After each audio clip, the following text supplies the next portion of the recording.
l'enregistrement dès maintenant.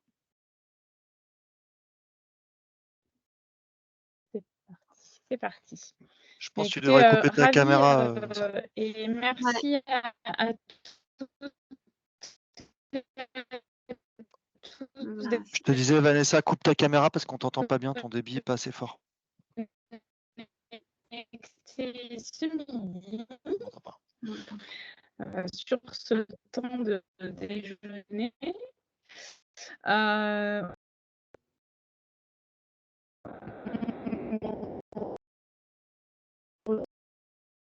Je remercie grandement et ouais, on est pas très Je t'arrête, Vanessa, on t'entend pas. Voilà, le son est mauvais, dit Jean-Pierre. Peut-être coupe ta caméra, peut-être.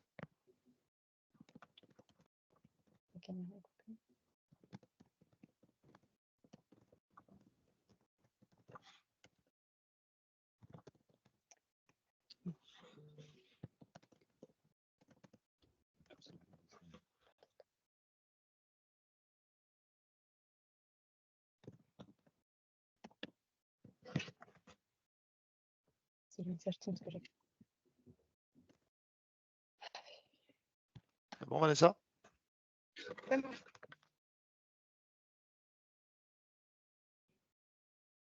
Oui, Vincent, pas mal. Salut tout le monde. Salut. Bonjour. Bonjour. Salut Ilana. Bon, bah du On coup, vous laisse démarrer. ouais, ok, on va démarrer, ça marche. Allez, c'est parti. Ouais. Alors, bienvenue à tous. Donc, moi, j'ai pas trop entendu, mais Vanessa, tu reviendras peut-être tout à l'heure expliquer un peu le pourquoi du comment de France Immersive Learning. Donc, on va parler aujourd'hui de Microsoft Mesh, qui est l'outil de réunion et de collaboration immersive qui est dans la solution Microsoft. Et donc, je vais essayer de vous faire quelque chose de très pragmatique sur le sujet. Ilana interviendra juste après moi sur le partenariat Meta et Microsoft en cours. Donc, ça va être assez intéressant aussi. Et puis, on terminera peut-être par une séance de questions. Au passage, je vous ferai une petite démo quand même de Mesh pour que vous puissiez voir comment ça fonctionne en vrai. C'est parti. Alors rapidement, qui on est, donc nous on a 2 sociétés. On en a une qui s'appelle VR Academy, qui existe depuis 7 ans, qui est une société d'événementiel, qui est principalement tournée vers on va dire vers le hard, tout ce qui est casque. Donc on a 150 casques et on fait des acculturations, des événements, de la location, voilà, tout ce qui est autour du déploiement au casque. Et Species, lui, s'occupe de la partie, principalement création de contenu 3D. Donc c'est plus un studio. Derrière, il y a une brique service parce que évidemment, il faut accompagner. Et on est partenaire de Microsoft pour le déploiement de Mesh auprès de ses clients. On a commencé dans le métaverse quand c'est sorti il y a quelques années. On a fait énormément d'acculturation avec Meta auprès du CAC 40. On a travaillé sur l'éditeur Spatial au départ, qui est un éditeur indépendant, plus orienté brand expérience, donc tout ce qui est expérience de marque. Et depuis la sortie de Mesh, donc depuis janvier, puisque c'est sorti en janvier, on développe principalement les sujets autour de Mesh, puisqu'on pense que c'est à la fois l'éditeur qui va rester pour ce type de réunion, pour les réunions immersives, et en même temps, c'est celui qui permet aux entreprises de le déployer le plus facilement. On va en reparler juste après. Alors, l'évolution, vous la connaissez, hein, parce qu'on l'a tous vécu avec le Covid, hein, donc on va partir grosso modo du Covid et de la visioconférence qui a été, on a été forcé, donc forcément le boom a été énorme. On s'est tous habitués à ces usages distanciels avec l'émergence du télétravail qui est allé avec. Et la visioconférence formidable, a beaucoup d'avantages, aussi des inconvénients, et on va voir justement en quoi ce nouveau mode de représentation, c'est-à-dire par un avatar dans un environnement 3D va pouvoir apporter un complément, en tout cas une alternative à la visio pour tout ou partie de vos réunions. Et vous allez voir que ça ne concerne pas toutes les réunions non plus, mais c'est l'évolution actuelle. Donc c'est relativement nouveau. Donc pour l'instant, on ne peut pas dire que c'est un marché mature, pas du tout. C'est un marché, c'est vraiment une nouvelle façon de se représenter, de collaborer qui démarre. Et on va essayer de voir ensemble un peu plus dans le détail comment ça fonctionne, quels sont les bénéfices, et vous allez voir que c'est assez intéressant. Alors, on va commencer par un petit teaser pour ceux qui ne l'ont pas vu, ça dure 1 minute, mais ça permettra d'introduire le sujet. Voilà. Alors, vous n'avez pas le son, c'est normal.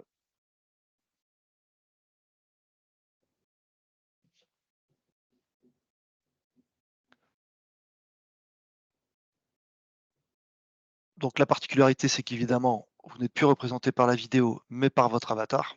D'accord. Bon, là, il parle des features de copilote dans Mesh, mais pour être franc avec vous, elles ne sont pas encore opérationnelles, elles ne sont pas actives encore. Mais ça va arriver dans la roadmap. L'objectif étant de faciliter, comme vous pouvez le voir, l'utilisation.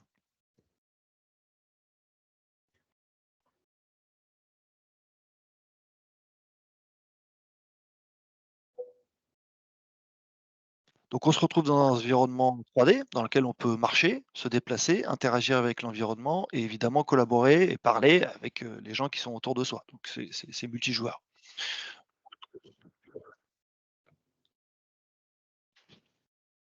Voilà. Ça fonctionne sur 2 types d'applications. Donc vous avez Mesh d'un côté, qui est une application du store Microsoft, d'accord? Qui fonctionne en stand-alone, toute seule, hein, qui est connectée quand même à tous les outils, Microsoft. C'est-à-dire vous allez la recevoir si quelqu'un vous invite à partir de Mesh pour une réunion, pour un événement, vous aurez les accusés réception dans Outlook, il n'y a pas de problème, et dans votre agenda Teams. Et ça fonctionne surtout sur Teams. Donc, dans Teams, d'accord? Donc, en fait, c'est pas quelque chose de nouveau à installer ou quelque chose. Non, vous l'avez déjà Teams. Donc, c'est une option de Teams, c'est une fonctionnalité de Teams. Donc, du coup, ça devient très intéressant puisqu'on le verra un petit peu plus tard, mais en termes d'usage, tout devient très facile, en fait, voilà. Contrairement aux autres applications métaverses qui sont extérieures à l'environnement Microsoft, qui posent un certain nombre de difficultés. Là, en termes d'usage, bah, c'est vraiment la clé, voilà. Parce que du coup, il n'y a pas besoin de faire une forme de formation, et cetera. Tout le monde sait se servir de Teams, pour ceux qui l'utilisent. Vous pouvez l'utiliser sur un laptop, donc sur PC, hein, n'importe quel PC. Ça fonctionne pas sur Mac, c'est environnement Windows, mais sur n'importe quel PC, que ce soit des petits laptops ou des gros PC, ça fonctionne. Et ça fonctionne également au casque avec les casques MetaQuest. D'accord. Donc, Ilana va nous en reparler tout à l'heure. Pour ceux qui veulent vraiment faire des programmes immersifs au casque, bah, il n'y a pas de souci, même si l'utilisation principale sera faite sur PC, puisque tout le monde est équipé de PC, naturellement. En termes de features, alors globalement, ça fonctionne à peu près comme tous les métavers, c'est-à-dire, vous avez un environnement 3D, vous pouvez vous déplacer, et cetera, on en a parlé. Aujourd'hui, il y a des limitations puisqu'on est en phase bêta de Mesh, donc pour l'instant, c'est limité à 16 personnes, d'accord? Donc vous ne pouvez pas être plus de 16 personnes pour un meeting, par exemple. Néanmoins, si vous passez par, donc là, je parle dans Teams, hein. Dans Teams, c'est pas plus de 16 personnes. En même temps, les réunions Teams, c'est pas forcément plus de 16 personnes. Après, si vous voulez faire des événements, on peut aller jusqu'à 200 personnes. Donc là, il faudra passer par l'application Mesh. Donc là, ça devient intéressant pour faire des conférences avec plus de monde. Donc PC Casque, on en a parlé. Évidemment, vous avez accès à un certain nombre d'environnements virtuels pour organiser vos réunions. C'est ça qui est intéressant, c'est que vous n'êtes pas obligé de vous projeter je dirais dans un environnement comme vous voyez à gauche. Alors là, on a fait un remake du bureau ovale de la Maison Blanche, mais dans un environnement très corpo, vous pouvez aussi faire des choses très fun, hein. Vous pouvez tout à fait vous faire une réunion dans les nuages, par exemple, hein. On a un environnement qui est fait pour ça.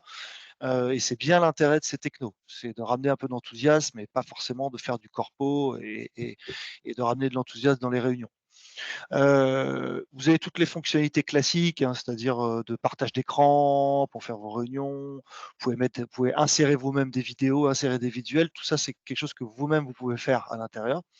Donc pas de difficulté pour ça. Il n'y a pas de tableau blanc par exemple, c'est quelque chose où on peut écrire dessus. Pour l'instant, c'est une fonctionnalité qui n'est pas encore là. Vous avez votre avatar que vous pouvez évidemment customiser comme bon vous semble, donc soit faire quelque chose qui vous ressemble, soit faire quelque chose complètement différent. Libre à vous de laisser aller votre imagination en fonction de ce que vous voulez faire. Quand vous êtes sur votre PC dans Teams, bah, vous allez vous déplacer avec les claviers. Hein. Vous voyez, c'est les flèches pour vous déplacer. Vous pouvez utiliser aussi la souris et les flèches du clavier. Vous pouvez utiliser les deux. Donc ça, c'est pour les gamers, ils utiliseront plus la souris. Pour ceux qui ont moins l'habitude, le clavier, bah, ça fonctionne bien. Pour la partie micro, bah, en fait, au début, ils vous demandent de plugger votre micro comme une visioconférence, donc rien de spécial. Il n'y a pas de vidéo, puisque vous êtes remplacé par votre avatar, bien entendu. On va parler des use cases, tous les use cases possibles. C'est cross-platform dans la mesure où quelqu'un qui arrive au casque peut rejoindre une réunion avec d'autres gens qui sont sur PC. Il n'y a pas de problème pour ça. Et puis vous avez un certain nombre de fonctionnalités. Je ne vais pas toutes les décrire parce que je pense que ça ne vaut pas le coup à ce stade, mais vous avez en bas à droite les zones de son privé. Ça, c'est très pratique. Alors, c'est une fonctionnalité qui arrive, qui n'est pas encore opérationnelle, mais qui arrive très bientôt. Vous pouvez créer des zones de discussion privée. Comme ça, il faut rentrer dans la zone. Les gens qui sont à l'extérieur ne vous entendent pas. Il n'y a que votre discussion. Donc ça c'est aussi une feature qui est très appréciée en général. Alors, on va revenir un petit peu en arrière pour regarder l'importance aujourd'hui d'investir dans les outils de collaboration distancielle. Bon, le télétravail, tout ça, je ne vais pas revenir dessus, c'est un sujet pour attirer les candidats aujourd'hui, c'est un sujet aussi en termes de productivité, c'est un sujet en termes de RSE. Bref, c'est plus un sujet, j'ai presque envie de dire. Donc aujourd'hui, comme on fait dans ce webinar, bah, on ne se déplace pas et ça nous permet entre midi et deux quand même de nous voir et d'échanger. Donc ça, c'est vraiment bien intégré, il n'y a pas de difficulté. Mais je voulais faire un petit focus sur le temps qui est passé aujourd'hui. Parce que, grosso modo, en moyenne, un cadre exécutif aujourd'hui va faire en moyenne entre 5 et 10 vidéoconf par semaine, d'1 heure. Il y en a qui vont monter jusqu'à 20. Donc c'est énormément de temps de passer, ce qui représente en moyenne 30 jours par an. Donc vous voyez, c'est quasiment vos vacances. Hein. Donc c'est énorme en fait. Donc c'est un coût pour l'entreprise. D'accord. C'est un coût qui est très important. Donc, je vais donner cet exemple-là. 200 employés qui vont passer juste 2 heures, donc 2 meetings par semaine, ça va coûter 1 million d'euros par an. Donc vous voyez que c'est pas rien. Donc ça vaut vraiment le coup de se pencher là-dessus et d'être capable d'offrir une alternative à la visio, c'est-à-dire 2 modes d'interaction et de représentation qui vont être plus ou moins intéressants en fonction des types de meetings. On va voir en fonction des types de meetings juste après. Là où c'est plus intéressant en visio, là c'est plus intéressant en immersif. Donc ça, c'est un élément qui me paraît important parce qu'on n'a pas forcément ça en tête.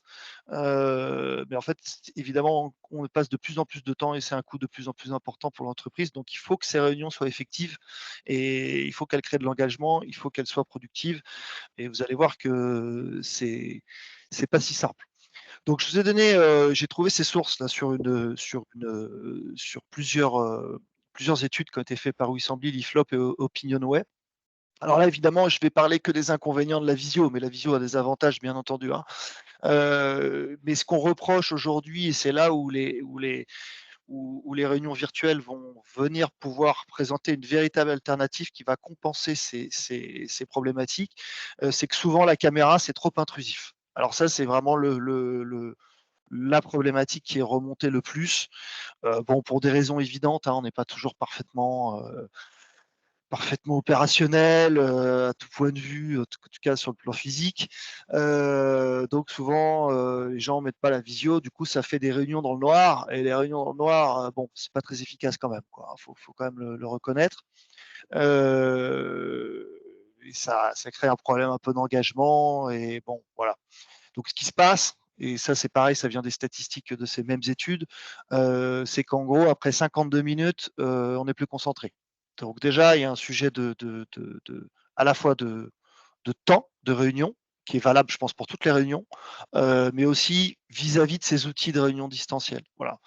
Plus vous êtes en présentiel, plus vous êtes concentré, entre guillemets, plus vous êtes en distanciel, plus c'est facile de vous déconcentrer, surtout que vous avez les téléphones à côté, etc. Il y a toujours, pour peu qu'il y ait des enfants derrière, il y a toujours quelque chose qui vient vous déranger.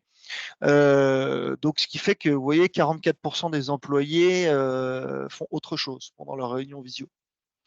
Alors, ça ne veut pas dire qu'ils ne vont pas faire autre chose pendant les réunions virtuelles, mais néanmoins, les réunions virtuelles présentent aussi des fonctionnalités qui font qu'on est plus concentré.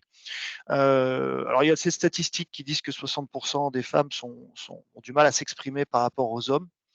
Bon, je ne sais pas dans quelle mesure c'est le cas, donc je ne commenterai pas cette statistique. Néanmoins, elle a le mérite d'exister, et donc il doit y avoir quelque chose d'intéressant là-dedans à travailler.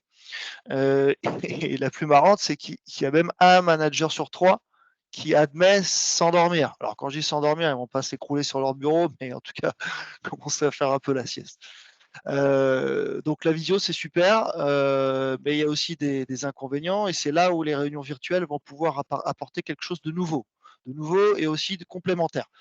Donc pas de caméra. Donc du coup, c'est beaucoup plus inclusif également, parce que il n'y a pas cet effet de scène quand vous parlez devant tout le monde.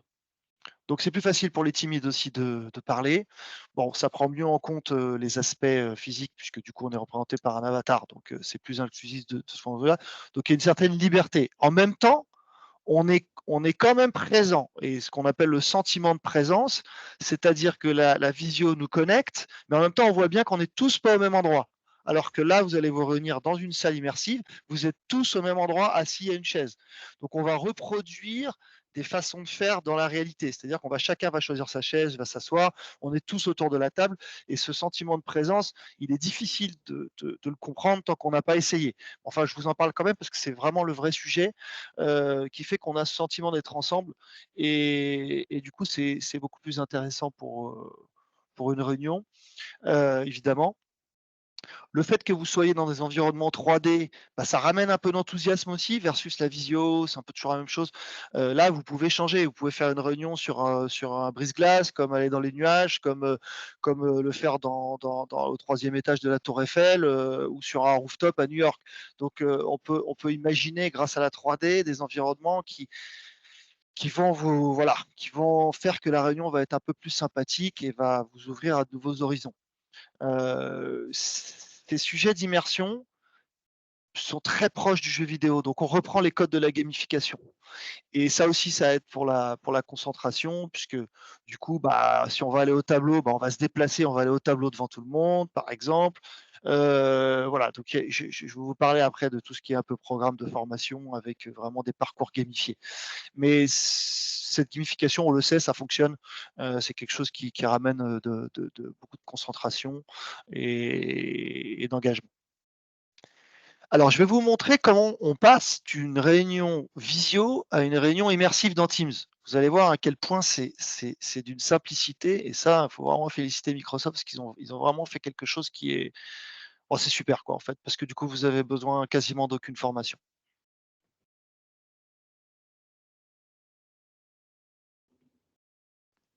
Alors, on va aller à 25. Voilà, donc là, vous avez votre calendrier Teams. Vous avez créé votre réunion sur Teams, vous rejoignez en mode visio, classique. Vous voyez, là, je suis en visio.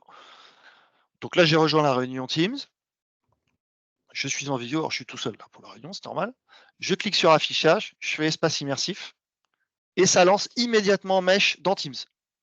D'accord, c'est pas quelque chose d'autre qui s'ouvre, c'est à l'intérieur de Teams.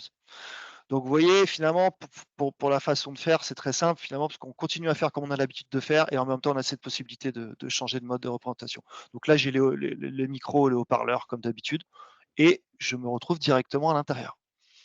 Donc c'est d'une simplicité à toute épreuve, j'ai envie de dire. Donc vous voyez, là, on était en vue première personne, là, on est en vue 3e personne. C'est-à-dire qu'on voit son avatar, et on va pouvoir, alors je ne vais pas tout montrer, mais là, c'est juste pour vous montrer, voilà, vous pouvez changer d'environnement. Donc c'est pratique, si vous en avez marre de celui-là, vous pouvez en prendre un autre et basculer dans un autre environnement.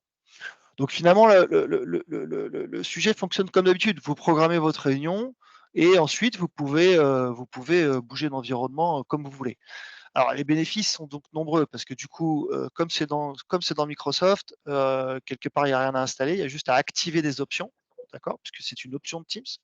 Donc, du coup, c'est RGPD, vous connectez avec vos comptes, pas de problème de sécurité, ça ne change rien sur votre façon de travailler tous les jours, d'accord. Donc, tout le monde connaît Teams, donc en fait, pour ceux qui l'utilisent, bien sûr. Donc, ça ne change rien sur votre façon de travailler. Il y a juste une petite mise en main la première fois pour faire votre avatar, apprendre à vous déplacer, à ouvrir, fermer son micro. Mais au-delà de ça, partager un écran, après, il n'y a plus. Voilà, c'est pas besoin de faire des sessions de formation de dingue. C'est pas un nouvel outil qu'il faut apprendre. Voilà. Et ça marche avec vos outils traditionnels. Donc, évidemment, quelqu'un qui vous invite, vous allez recevoir tous vos accusés de réception dans Outlook, vous allez utiliser OneDrive, etc. Et surtout, vous pouvez utiliser gratuitement. On va voir après avec les licences. Vous l'avez déjà, en fait. Donc, ça, c'est vraiment intéressant. Alors attention, ça ne va pas remplacer dans tous les cas de figure de la visioconférence. D'accord. Il y a des types de meetings qui fonctionnent bien pour l'immersion et des types de meetings qui fonctionnent mieux en visio. Évidemment, si vous faites une négociation, vous allez prendre la visio parce que vous avez besoin du non-verbal. Donc, vous avez besoin de voir les gens. Si vous faites une conférence top-down, vous pouvez le faire en immersif, mais peut-être que si c'est le grand patron, il va vouloir se montrer à tout le monde. Donc là, il y a des sujets où on a besoin de voir le visage. Si vous l'utilisez à l'extérieur de votre entreprise, il faut savoir que ça ne marche qu'à l'intérieur de l'entreprise. D'accord ? Donc, vous pouvez faire tous les meetings avec vos collaborateurs, mais si vous faites un meeting comme aujourd'hui, un webinar ou avec un fournisseur ou avec un client, vous allez continuer à utiliser la visio parce que ça ne marche pas encore inter-entreprise. Ils vont sûrement l'ouvrir dans quelques mois, à la fin de l'année ou en début d'année prochaine. Pour l'instant, c'est que à l'intérieur de l'entreprise. Et si vous faites un meeting avec votre chef annuel, etc., bon, voilà, vous avez sûrement besoin de vous voir. Donc ça, la visio, elle va rester. Et c'est pas parce qu'il y a une innovation qu'elle va balayer tout ce qu'il y a eu avant. Non, ça se fera pas comme ça. Donc, et ça n'a pas de sens de le faire comme ça. Par contre, pour tous les weekly, tous les daily meetings que vous faites tous les jours avec votre équipe, là, ça marche très bien. Pour les brainstorming sessions, ça marche très bien.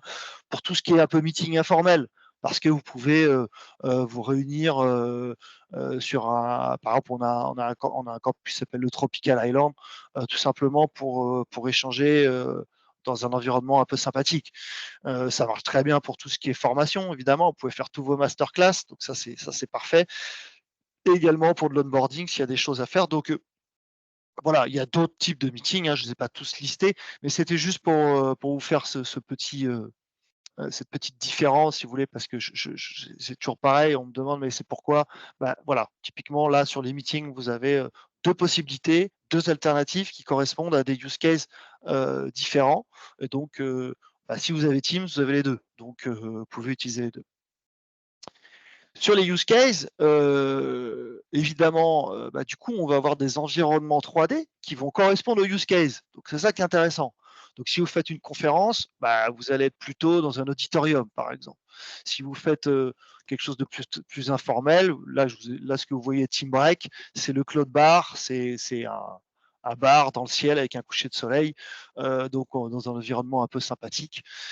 Des meetings, on va plutôt être sur en mode réunion classique avec une table, des chaises, mais l'environnement va pouvoir effectivement être complètement différent, donc en fonction de ce que vous voulez.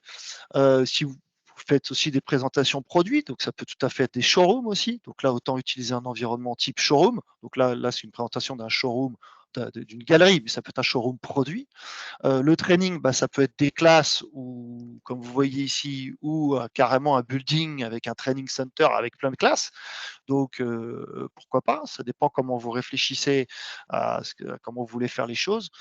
Et sur l'onboarding, bien entendu, quand les collaborateurs arrivent, ou même ce qu'on appelle nous workplace, c'est-à-dire là on a reconstruit le building de Microsoft, donc ce qu'on a un digital twin, donc on peut reconstruire aussi vos bureaux actuels pour faire un 15th floor, comme on l'a déjà vu dans certaines initiatives, donc le 15e étage qui est un étage virtuel pour tous ceux qui est le building virtuel de votre entreprise pour tous ceux qui sont en distanciel. Vous avez aussi dans Mesh, pas seulement les réunions, vous avez aussi tout ce qui est gamification. Donc en fait, Mesh fonctionne avec Unity. Là, je ne vais pas rentrer dans les détails pour ceux qui ne connaissent pas, mais c'est l'outil de création des environnements 3D. Donc en fait, on se rapproche des jeux vidéo là-dessus et on a la possibilité de gamifier. Donc on peut vraiment gamifier, c'est-à-dire par exemple dans les photos que vous voyez. Donc ça, c'est un démonstrateur qu'on sort le 15 mai avec tous les outils de gamification, tous les outils d'interaction qui sont possibles dans Mesh. Donc, tout ce qui est média, tout ce qui est transport. Donc là, il y aura un espèce de train qui va vous transporter, un ascenseur qui va vous monter à l'étage. Tout ce qui est à proprement parler jeu. Donc, il y a plein de mécaniques de jeu. Donc là, on voit un bowling. Donc, on peut prendre les balles, les lancer, etc. Donc, vous voyez, il y a de la physique. Donc, ça, c'est intéressant. En dessous, vous avez une physique sur la reconstitution d'un objet 3D. Donc, il y a plusieurs objets. Il faut reconstruire l'objet 3D. Des showrooms, évidemment, où vous allez pouvoir changer la couleur d'une voiture, la faire tourner. Je vous donne des exemples comme ça, mais ça peut être autre chose. Interagir sur l'objet 3D qui est présenté et toutes les mécaniques de quiz. Ça, c'est très important pour ceux qui veulent faire de la formation, pour la validation des acquis. Donc, vous avez des quiz vidéo, donc des vidéos avec des questions et des réponses en dessous, des quiz audio, des quiz texte, des quiz images. Donc, sur la partie quiz, on peut faire beaucoup de choses. Donc, on va se rapprocher des serious games dans lequel on peut appliquer des mécaniques type chasse au risque, escape game, chasse au trésor, voilà, pour gamifier tout ça. Et donc, cet outil-là, alors ça, c'est plutôt du sur-mesure hein, en termes de production. Cet outil-là, il est vraiment intéressant. Si on rajoute donc les 3 grands use cases, c'est meeting, training et onboarding. Voilà. Donc, vous pouvez quasiment traiter grâce à l'immersion et grâce à Mesh ces 3 grands use cases. Donc, ça fait déjà beaucoup de bénéfices derrière qu'on peut utiliser. Vous avez besoin de quoi? Vous avez besoin comme licence pour avoir ça. Alors, si vous avez déjà des licences Microsoft 365 Business, vous avez déjà accès aux Immersive Space in Teams. Mais il faut l'activer. Donc, il y a 2-3 sujets à activer. Donc, il faut demander à votre administrateur pour qu'il l'active. Mais vous l'avez déjà. Pour les plus grosses licences qui sont E1, E3, E5, c'est évidemment compris dedans. Pour Mesh, c'est-à-dire pour produire des environnements et pour faire des événements à 200 personnes, là, il faut une licence Teams Premium. Donc, Teams Premium, il y a 4 grands produits. Vous avez les webinars, vous avez ce qu'ils appellent Town Hall, c'est l'ancien live event, c'est pour faire des énormes événements avec plusieurs milliers de personnes. Vous avez les résumés AI des réunions, donc qui vous permet de faire automatiser, en fait, qui vous crée complètement le résumé, l'enregistrement, etc. Et vous avez la partie immersive expérience pour la partie création.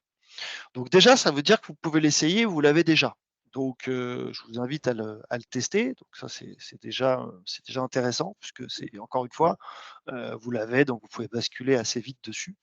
Et nous, on peut vous accompagner sur un programme d'acculturation là-dessus, que ce soit au casque sur site ou en distanciel. Et ensuite, une fois que vous avez décidé d'y aller, vous avez besoin aussi d'autres sujets. Donc notre intervention avec Microsoft, donc nous on travaille avec les sales de Microsoft, donc on peut faire le pont aussi avec Microsoft pour la partie admin, tout ce qui est administratif. Donc vous allez avoir besoin de plusieurs choses. Vous allez avoir besoin déjà de contenu 3D, parce que Microsoft ne fournit pas d'environnement immersif. Donc nous, on a créé un asset store, une bibliothèque qui vous permet de louer à l'année des contenus 3D. Comme ça coûte pas cher. Et surtout, il y en a plein. Donc c'est ça qui est intéressant. Je vais vous le montrer après. En général, vous avez une phase d'acculturation et une phase de déploiement. Donc ça, c'est à vous de voir en fonction de votre maturité. Donc dans l'acculturation, il y a des conférences, des masterclass, il y a des animations au casque avec les casques MetaQuest où on vient sur site. Il y a aussi un peu de conseils sur comment vous allez déployer, à qui, sur quel focus group, sur quel département, pour quel type d'usage, d'accord. Et ensuite la partie déploiement. Donc, le déploiement, c'est on va pousser chez vous les environnements 3D, soit ceux que vous aurez loués sur l'asset store, soit des productions sur mesure. D'accord. Et donc, en général, on associe ça avec des rendez-vous tous les 2 mois pour faire le suivi, le feedback, regarder ce qui va pas, quels sont les problèmes, qu'est-ce qu'on peut améliorer, etc. Et en dernier lieu, si vous le souhaitez, pour ceux qui sont déjà dans des logiques immersives au casque, on peut aussi vous accompagner sur la partie casque, puisqu'on est en capacité, on est revendeur méta, des casques méta, y compris de la solution MetaQuest for Business qui vous permet de gérer les flottes de casques. Donc, j'ai envie de dire, on peut s'occuper de vous sur l'ensemble de la chaîne. Sur la partie Asset Store, comme ça, je vais vous montrer, vous allez voir des use cases. Donc, on a un Asset Store avec une trentaine d'environnements aujourd'hui. Alors, c'est regroupé par type d'environnement. Donc, vous avez juste des pièces, ce qu'on appelle des rooms. Donc, c'est un usage. Vous avez des twins, c'est 2 rooms collés. Par exemple, si vous voulez un auditorium et une meeting room, bah, vous allez avoir le même environnement et vous aurez 2 pièces. Donc, comme ça, vous pouvez diviser le groupe en 2, par exemple. Après, vous avez des buildings qui correspondent à 4-5 usages. Donc, vous allez avoir les meeting rooms, une conférence room, un lounge, un showroom, etc. Et après, vous avez des campus dans lesquels vous avez plusieurs buildings. Pour l'instant, les campus, comme c'est limité à 16 personnes, ça ne va pas trop vous servir. C'est intéressant de l'avoir en tête parce qu'ils vont agrandir. Voilà. Donc après, sur les use cases, bah, vous retrouvez dans l'asset store aussi les différents types de use cases et on a fait des collections. Donc il y a des collections graphiques en fonction de ce que vous souhaitez. Donc, on va le regarder. Donc c'est un site dédié complètement. Et donc vous voyez, vous avez un moteur de recherche avec campus, room, building, tous les thèmes et toutes les collections. Donc ça va de collections industrielles où là vous avez un gros hangar ou des collections modernes où là, on a fait un building façon Bauhaus qui est très sympa. Des rooms, donc là il y a la fameuse meeting room en haut de la Tour Eiffel. Donc, vous voyez, vous avez la vue sur le Trocadéro. Donc parce qu'on peut mélanger des photos 360 avec de la 3D. Donc ça c'est assez sympa. Le bureau ovale, ou vous retrouvez dans un building dans le désert, les salles de classe, des showrooms galeries. Je vous parlais des réunions dans les nuages, le Cloud Bar que je vous avais montré, le Disco Island qui est plutôt sur une thématique lounge. Là, vous êtes dans la collection Zen, donc vous savez, un twin meeting et conférence sur un style Japandi. Et puis vous avez des choses plus fun, effectivement, comme par exemple l'Antarctica, où vous allez pouvoir faire vos meetings tout simplement sur un brise-glace. Donc voilà, il y a une conférence room et il y a des petites salles pour diviser les groupes en workshop. Voilà. Donc, et ça, ces mondes-là sont customisables. C'est-à-dire dans l'asset store, vous le louez à l'année, puis on peut faire une journée ou deux de customisation pour changer le mobilier, les couleurs, ce que vous voulez. Donc ça, c'est assez pratique pour ça. Voilà, et un training center, oui, il a un Serenity Lab qui est un showroom produit. Celui-là, on va aller le regarder dans la démo que je vais vous faire dans un instant. Donc un rooftop à New York. Voilà, puis après, il y a des choses plus typées sur les pays. Donc Scandinavie dans un fjord, Canada Lakeside, Tropical Campus qui est sur une île. Voilà. Donc ça, c'est notre dernier qu'on a fait qui est très sympa, qui est un auditorium là, en plein milieu de la jungle. Donc j'imagine que vous devez sourire, mais il faut bien penser que ces outils-là, le but, c'est vraiment d'utiliser la 3D et d'utiliser vraiment ce que la 3D peut apporter en termes d'enthousiasme et de réenchantement. Donc c'est ça qui est sympa. C'est vraiment ça qui est sympa. Il faut oser, quoi. Il faut y aller, il faut oser, il ne faut pas avoir peur. Et vous allez voir que très vite, les gens vont être ravis, contents, ils auront passé un bon moment. Voilà. Et ça, c'est quand même quelque chose qui est assez utile. Alors, on va aller sur la démo. Alors, donc là, je ne suis pas dans Teams, je suis dans Mesh, hein, mais c'est exactement la même chose. Donc j'ai mon avatar, je me retrouve dans mon environnement. Donc vous voyez, là, je suis au-dessus de New York. Donc c'est un rooftop. Et vous voyez que les textures sont très belles. On arrive à faire des très belles choses aujourd'hui sur Mesh. Donc ça, c'est bien, avec toujours le même principe, c'est-à-dire que ce soit une réunion, en gros, tout le monde est réuni et puis il y a la possibilité de partager son écran et de diffuser de l'information et d'échanger. Je vais vous en montrer un autre. Donc, c'est assez simple. Vous voyez, je vais quitter là le monde et je me retrouve dans j'ai toutes mes collections. Et par exemple, on va aller dans un showroom.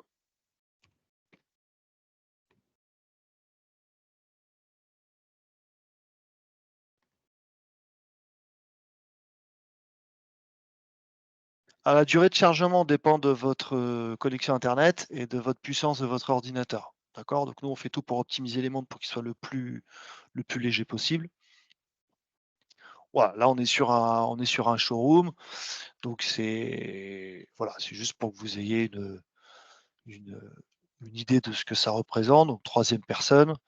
Alors pour l'instant, vous avez vu que les avatars n'ont pas de jambes encore, hein, mais vous voyez les textures, on voit bien la granularité du cuir, etc. Bon là, je suis un peu tout seul, donc c'est difficile de discuter, mais on arrive à faire de belles choses. Je vais vous en montrer un dernier et puis après je vais laisser la parole à Ilana et puis on finira par des questions.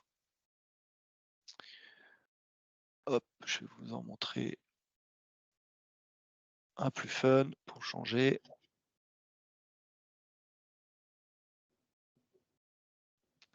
Hop.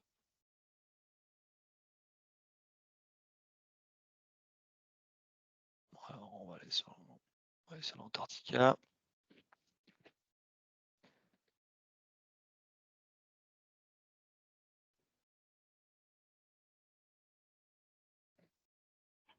Donc là, le poids, ça dépend de la taille en fait. Plus l'environnement est grand, plus il y a de texture, plus c'est lourd en fait. Voilà.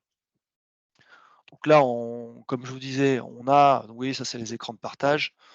Donc là, on est vraiment au milieu de la banquise. Donc ouais, il y a quelque chose de rafraîchissant là pour le coup. Et donc chacun va pouvoir se positionner sur les petites assises qui sont ici et éventuellement passer sur la scène s'il y a besoin de présenter.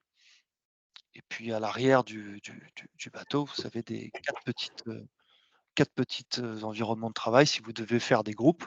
Donc ça, c'est pratique. Et puis on en profite pour aller dans la piscine si vous souhaitez être un peu plus informel. Voilà. Hop. Ah, Ilana, c'est à toi. Si tu veux, je vais arrêter la présentation.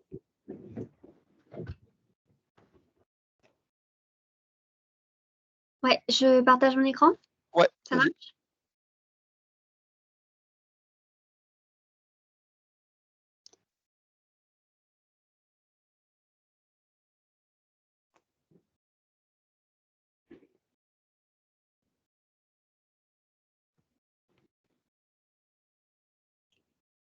Vous me dites quand c'est bon.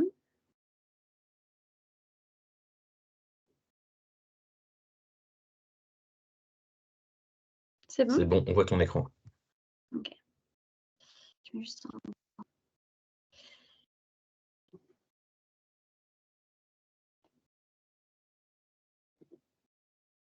Alors, bonjour à tous. Donc, pour ceux qui ne me connaissent pas, donc, je m'appelle Ilana Cohen. Je suis basée au sein des bureaux de Meta à Paris et je m'occupe en fait de gérer l'écosystème revendeur des casques et logiciels Meta for Work au sein de l'Europe du Sud et du Benelux. Et là, dans les, je pense, 10 prochaines minutes, je vais vous présenter l'offre Meta au sein de Reality Lab, ainsi que l'intégration qui existe entre Meta et Microsoft sur ce sujet. Donc, petit rappel déjà sur la partie Meta Reality Lab. Donc, on connaît Meta de par, je pense, son business historique, qui est notamment Facebook, puis ensuite, ça a été des rachats avec Instagram et WhatsApp. Donc, on a à peu près plus de 3 millions de personnes, pratiquement 4, qui utilisent nos solutions.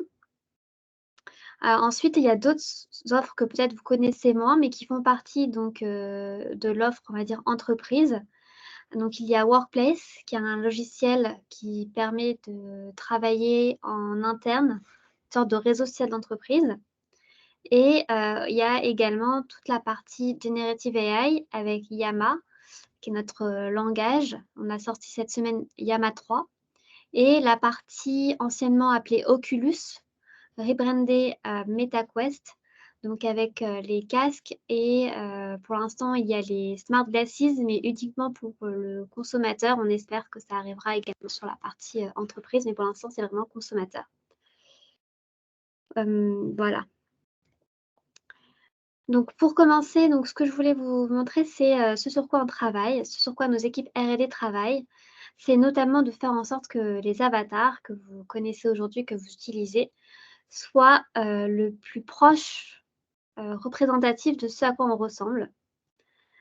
Donc, c'est pour ça que là, on voit par exemple l'avatar de Marc qui est vraiment très représentatif de ce à quoi elle ressemble dans la vie de tous les jours, et c'est sur quoi on veut amener au fur et à mesure ce sentiment de réalisme.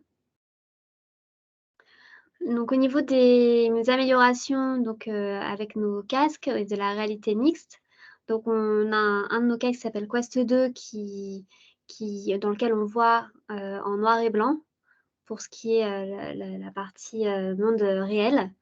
Et on essaye maintenant avec nos nouveaux casques comme Quest 3 et Quest Pro d'avoir justement ces environnements réels qui nous entourent en couleur et beaucoup plus représentatifs de ce qui nous représente. Donc c'est ce sur quoi aussi on va en termes d'innovation technologique.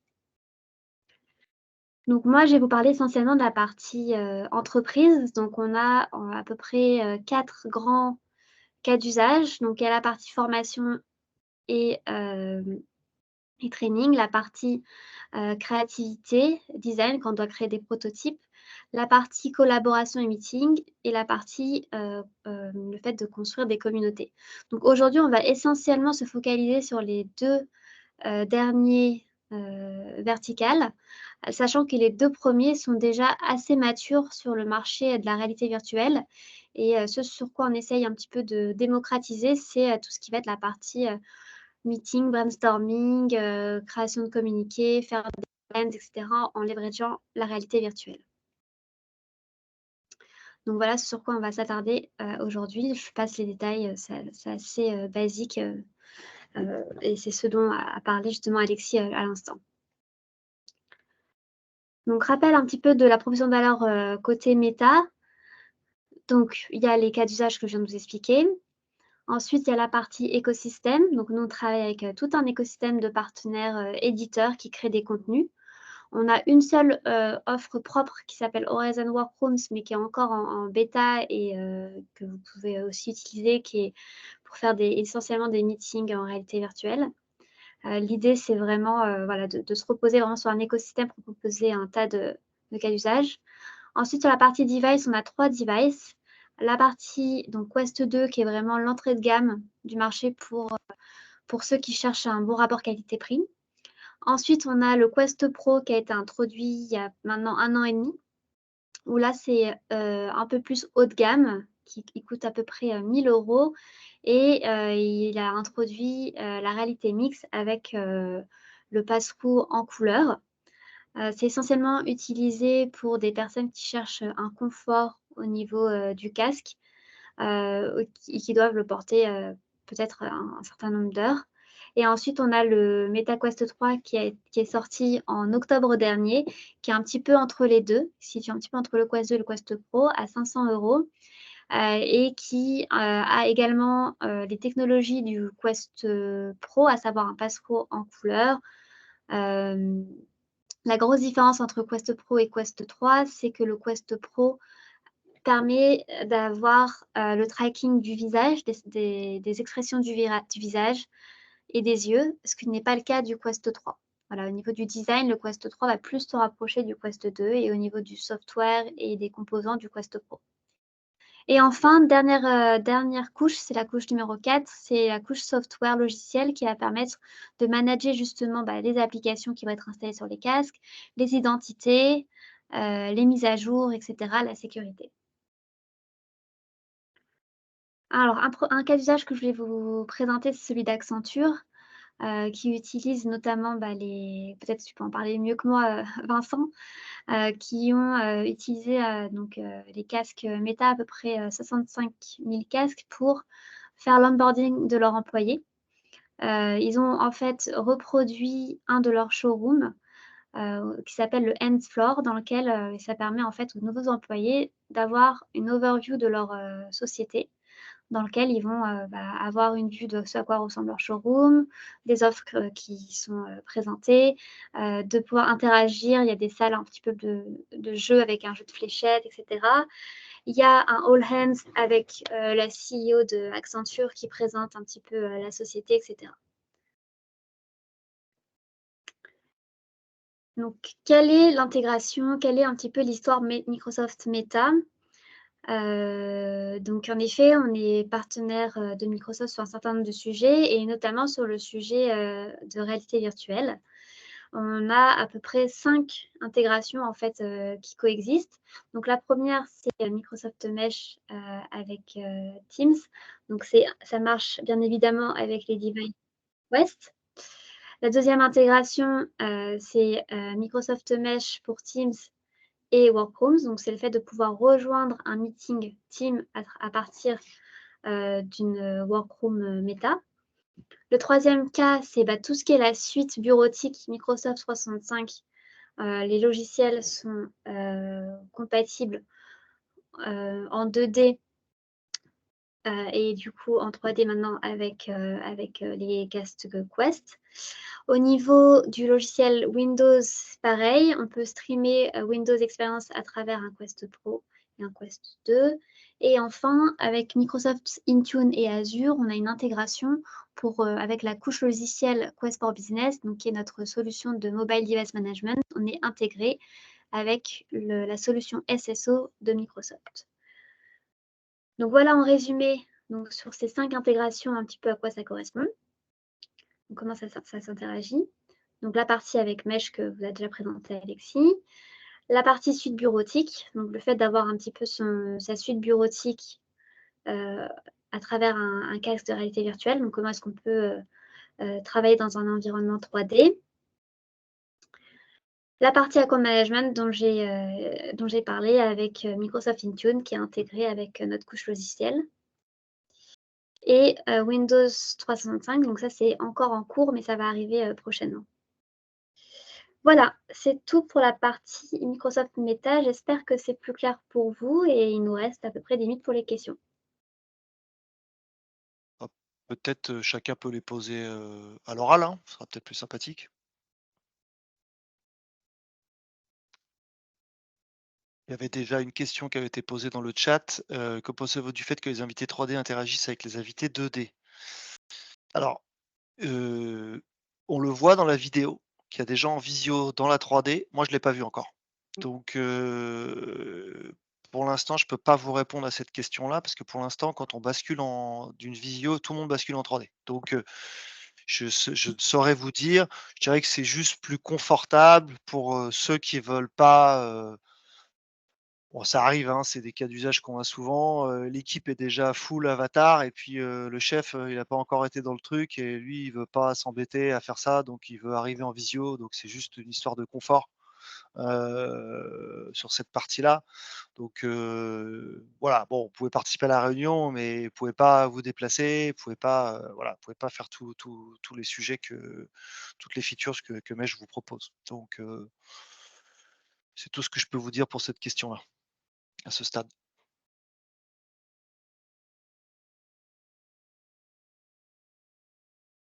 Il y a d'autres questions? En tout cas, merci à Ilana et Alexis pour ces éclairages sur les fonctionnalités et sur l'utilisation, on l'a vu, très simple de tout cela.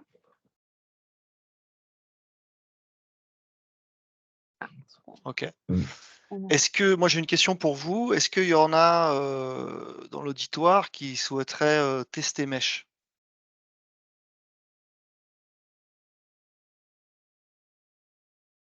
Je veux dire Moi, je veux dans bien. les. C'est Vincent qui répond. Moi, je veux bien Oui, tester Mesh OK, Vincent. à plusieurs. Parce que je me fais des tests tout seul dans mon coin Oui, avec mon avatar ou des mondes un peu vides. oui, Euh, bon, être dans un groupe, ça peut être pas mal pour voir l'intégralité des fonctionnalités, comment l'interaction se fait et OK. me projeter sur comment des clients pourraient aussi l'utiliser.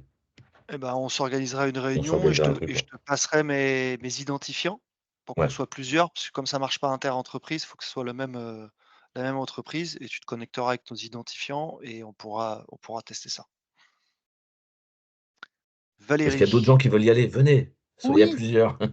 moi je veux venir, bien sûr. Oui, ben, on Ouais, moi j'ai dit fera oui un. aussi.